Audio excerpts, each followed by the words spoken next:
Yellow just blocking in the house in my road. Gotta make her put it on. She don't like wearing clothes. Just left Concord, North Carolina. I was licking on booty and a whole lot of vagina. Eat a pizza with some ice cream. She'll remember you. Ice Cube making chip shiver like the winter do. See me with the crew. I done get some food. I see you looking like you do. Had to make a move, It's me and my goonies gonna be gripping the toolie. They think it's a game to me and the gang is gonna play Call of Duty. Cause when it comes to the static, oh my is steady active.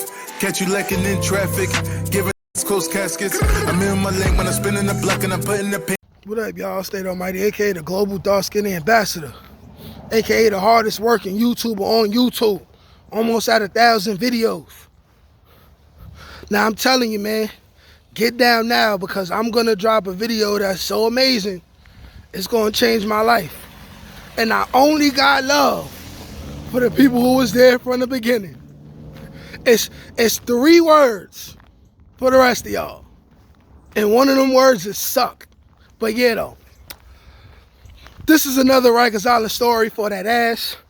And I want to explain how in Rikers Island, the few or many different ways that Bloods and Crips manipulate wannabe Bloods and Crips or day room dummies who want to get their weight up.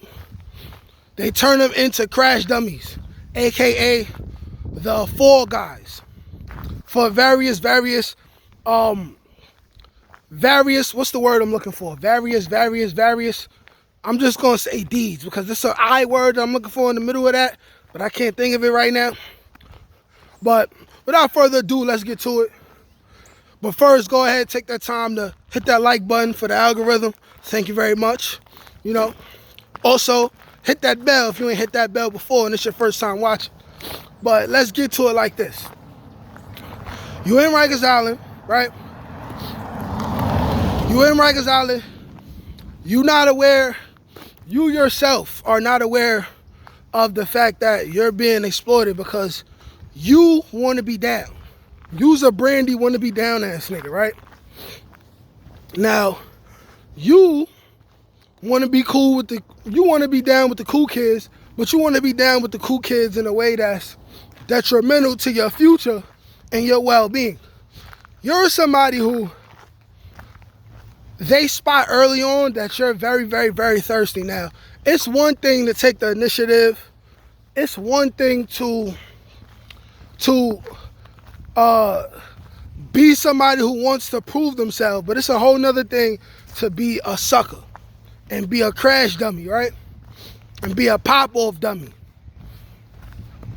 But they will see that you have that type of energy, which is the crash dummy, pop-off dummy energy, which means you don't have your identity.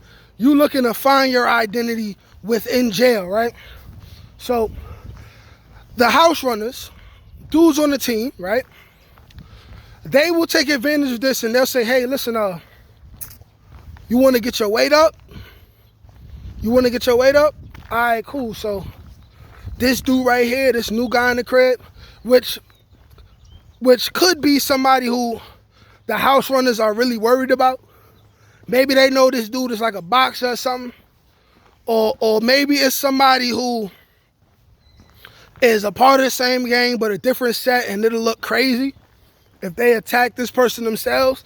But for whatever reason, he's threatening the status quo of the whole entire house. And they want something to be done. So what they do is they play chess. And you know what chess is. Pawns. The whole game is using pawns in order to protect the rulers of the house, right? So they'd be like, hey, yo, listen, you want to get your weight up? Let's say you're a day room dummy, right? Let's say you've been soft, you've been with it, but you showing that you probably could fight. And you willing to get real aggressive to get your weight up. So from day room dummy, the next step is running the day room, which means you're basically Samuel L. Jackson's character in Django, right? That's basically you. And they'll say, hey, listen, you see this dude over here? He gotta go. He gotta go. When a specific witted CO come, we want you to pop his bottle. Or worse, if you want to be blood, they'd be like, hey, yo, listen, you got to eat his food. Eat his food, we're going to bring you home. Eat his food, we're going to bring you home. So now they telling you to slice somebody's face who you don't know. Maybe you know, but you probably don't know. And then they'd be like, we'll bring you home, which most likely is going to require you to not only have had to slice somebody's face, but get jumped for like 30, 31 seconds, whatever the hell it is, right? And this is where they really going to know your character. You could choose right then and there to think for yourself and get your weight up a different way, which is by challenging people to fights, right? Or just going out of your way on a respectful note, calling out people for fights who might be bringing trouble to the house, right? If you a day room dummy in that position, you know what I'm saying? But instead you say, okay, I'm gonna eat his food. So now let's say you eat his food, right? You accomplish the deed, but now it's a search. You get caught, you catch a new charge now. You catch a new charge now. And I don't remember what the penalty was for getting caught with the banger and cutting somebody's face. But I don't know, it might be like 2 to 5, 3 to 7 or something like that. On top of whatever time you was already looking, you was already looking at. So now, for the rest of your time on Rikers Island, you're in the box, pretty much. And everywhere you go, you got the mittens. Now when your people come to visit you, they got to see you through the plexiglass.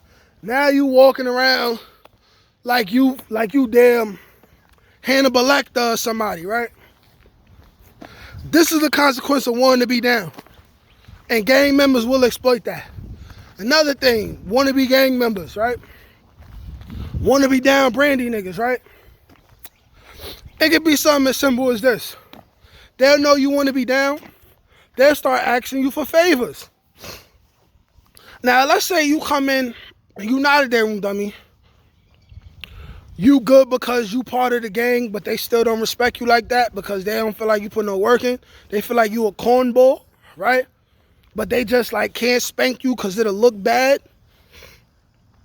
They'll do something like say, hey, listen, hold this paperwork, which would be like gang code, stuff like that. Hold this paperwork, or they'll tell you hold the scalpel, anything. And they could be knowing that a search is coming. They could be planning to pop that bottle off on somebody or have somebody else pop on somebody and start a fight. And when fights come, the turtles come and they start searching everything. They could know what's about to happen and not clue you in on that and be like, yo, listen, hold this gang paperwork. Hold this porno magazine, which we wasn't allowed to have in C-74 adolescent. They was sending you to the box for that. That was paraphernalia. Or they'd be like, yo, hold this blade or whatever it is, right? Hold this blade or this broken handle part of a cup that was sharpened up or this piece of a radiator that's a weapon now. And they'll just line you up. They'll pop it off, so they'll kill 2 birds with 1 stone. You was annoying. They ain't much care for you, right? You was annoying. So now they got you out of there, and they got out the person who was a problem. Simple as that. Like, it's different ways like that could really be bad for you. You got to understand, if you choosing to live a life in the streets and you fully understand as a young man or as an older man that you're going to go to jail, you got to choose to really have your own personality and be your own man. It's like you want to be with the wolves, but not with the wolves at the same time. Especially if you're not a gang member. Because if you're not a gang member and you're going out of your way, then they'll try to see if you're an impressionable type of person. And at 17, 18 and older, you should not be that impressionable to where they put the pressure on you like, yo, man, come home. We gonna bring you home. We gonna bring you home. Because it's like they will put the pressure on you and just start telling you like, yeah, man, we about to bring him home. We about to bring him home. To the point where you start thinking, you know what, that's kind of cool. And the next thing you know, you just going on dummy missions. Why? Because they don't respect your shit. You really a cornball. You really a cornball. They don't respect how you move. They don't respect you. They putting you in the line of fire. They putting you in the line of fire. They'll have you attack somebody or cut somebody's face, right? Somebody who they family member in a whole nother crib, right? a whole nother jail. Even when you go up north, they family member might run the whole jail. So now you a plate.